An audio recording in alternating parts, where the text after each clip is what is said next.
The O Circuit in Torres del Paine National Park in Chile is absolutely incredible. I hiked it with my friend in mid-November and oh my gosh, it was just one of the most stunning places I've ever been. Here's what I mean. If you're planning to hike the O Circuit, then I have 8 tips for you before you go. Here they are. By the way, before we start though, make sure you smash that like button and subscribe if you haven't already for more hiking, backpacking, and outdoor content. Both of those things really help me out. Number 1, the weather in Patagonia changes quickly and it changes often. It can be incredibly windy down there, and apparently summer is the windy season. I was there in the spring and I still found it to be pretty windy. Oh my gosh, it's so windy and cold here at Paine Grande. So make sure that you're going into your journey with lots of layers, including wind layers, so that you are prepared for all kinds of weather.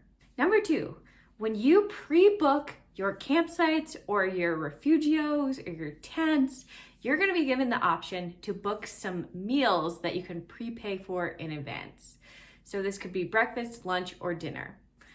I got one prepaid lunch, which was a boxed lunch, and I got one prepaid dinner. This is what I got in my dinner. I'm a vegetarian, but my meat-eating friends did not love the dinner either. Which was at Camp Gray, or Refugio Gray, actually. Based on my own experience, I would not recommend purchasing these meals. I didn't think they were that good. I didn't think they were worth it. I would have been just as happy eating my backpacker meals. And they're pretty pricey. I want to say I spent like $27 or something on a boxed lunch and like $30 something on a dinner. I just really did not think that these were that good, and definitely I did not think that they were worth the money. So I would recommend not doing this. Number 3, on that same note, there are other foods available on your journey. So I would recommend not bringing as much food as you normally would for a wilderness backpacking trip, because each night you're staying at designated campsites or refugios. And for most of these places, they have a mini market where you can buy snacks and sodas and things like that. And some of them even have full-on bars and restaurants where you can buy like pizza and burgers and veggie burgers. Here's a veggie pizza that I shared with Pika. So unless you have like a very strict diet, you're gonna have opportunities along the way to buy more food. So I would just recommend not weighing yourself down with a whole bunch of food that you probably aren't gonna need, especially because it's, if you're not from this area, then you're gonna get a chance to try different snacks and things like that, which could be fun. So just don't bring extra food. I mean, of course, this may depend on the time of year. Make sure that these places are actually open before you're going. But in the high hiking season, these places are open and you're gonna have ample opportunity to buy extra food. I had a lot left over when I was finished with my hike, and I definitely could have saved some weight by bringing less food.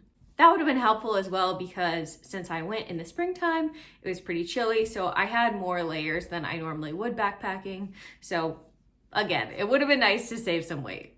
Number 4, Chile is a Spanish-speaking country, and while you can definitely get by in Torres del Paine without speaking Spanish, because it is a touristy area where people come from all over the world, there definitely are staff there that speak English, like you can get away without Spanish.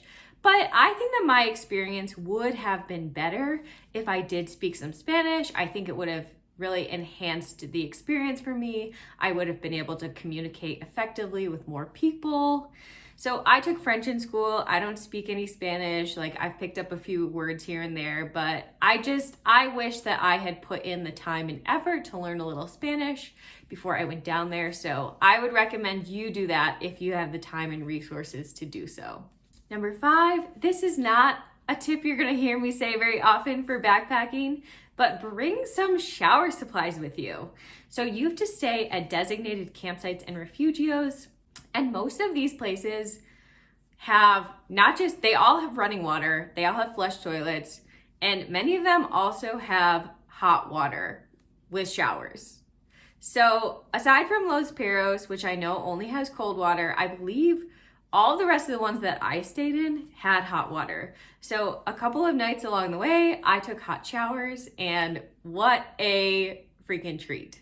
So I would definitely recommend that you bring some shower supplies for your journey. I just brought enough to take 2 showers. This was a 7-night, 8-day journey for me, so 2 showers was great. I would have even liked to maybe take 1 more if I had had the supplies.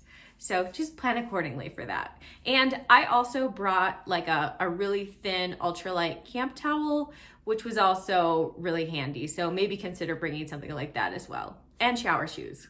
Number 6, if you don't have a lot of backpacking experience, but you want to do the O circuit, I would say just go ahead and do it.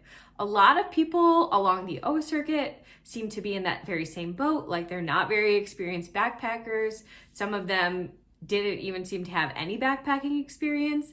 As long as you're physically fit and can make the miles, I would say just go for it. This would be a really good intro to backpacking, in my opinion, because if you forget something, you're probably gonna have the opportunity to either rent it or buy it at the campsites and refugios. There are a lot of other beginners along the way. There are rangers in the park that are making sure everyone makes it to where they're supposed to be. I just think this would be a really easy starting point for backpacking. So don't worry about your lack of experience going in. Number 7, I would recommend if you can get into Chileno Camp, because you have to book all of your campsites and refugios in advance along the whole trek. So if you can get into Chileno Camp, I would highly recommend staying there. It's the closest camp up to Mirador Base Torres, which is the towers that the park is named for. And if the weather is not great, these can be shrouded in fog or rain or snow. And I personally did not get a good view of them, and I really wish that I had. The big reveal. Just kidding, there's nothing really to see. So if you're staying at Chileno, that's the closest to the Torres. And so if you stay there, that's going to give you the best opportunity to get a good weather window. For example, if I had stayed there, I would have had one afternoon that I could have climbed up to the towers, and then the next morning that I could have climbed up to them. So I could have weighed my options to see, oh, when is the weather going to be better? But as it was, I came from Cuernos Camp and I stayed at Central Camp. From Central up to the towers and back is 12 miles. If I had done all of that in one day, it would have been, I think, about 20 miles, which I could have done, but honestly didn't really want to. So I only had one morning that I was able to go up to the towers, and it wasn't a good weather window. So yes, if you can stay at Chileno, your options will be wider and you'll have a better chance of getting a clear, beautiful view of the towers. And number 8, this will of course depend on what season that you're going to Torres del Paine during, but I went in the spring, in mid-November, and I found micro spikes to be really helpful. I only used them one day. It was on the day that I went up and over John Garner Pass, but it was pretty icy and slick going up the pass, and it was really icy and slick and steep coming down the pass. This is all solid ice coming down. So I found microspikes to be really helpful, and I didn't really see a lot of people discussing this when they were talking about what things to bring out there. So I don't know if microspikes would be necessary, say, in the middle of summer, but I thought that during the spring they were really helpful, and so I have to imagine that perhaps during the fall they might be helpful as well. So I would recommend just checking conditions before you go out to Torres del Paine, and if there is any snow or freezing temperatures expected, consider bringing those microspikes just in case. I know it's a little bit of added weight, but I don't think it's a big deal when you consider the damage that you can do slipping on ice. Somebody that I met out there actually had sprained her wrist really badly coming down John Garner Pass because she didn't have microspikes. So for me, they're a safety item, and it's gonna be snowy or below freezing temperatures. I would be on the safe side and bring those microspikes. All right, those are my 8 tips. I hope that you found those helpful. If you haven't watched my O Circuit series yet, go back and do that. And by the way, this video is not sponsored, but if you like my sweatshirt, it's fleece, it's really comfy. This is from a company called Wildwoods. I'm doing a collaboration with them over on Instagram. It's a women-owned small company, and they make outdoor apparel for women, often in a lot of bright, fun colors. Thanks everybody, and I'll see you later.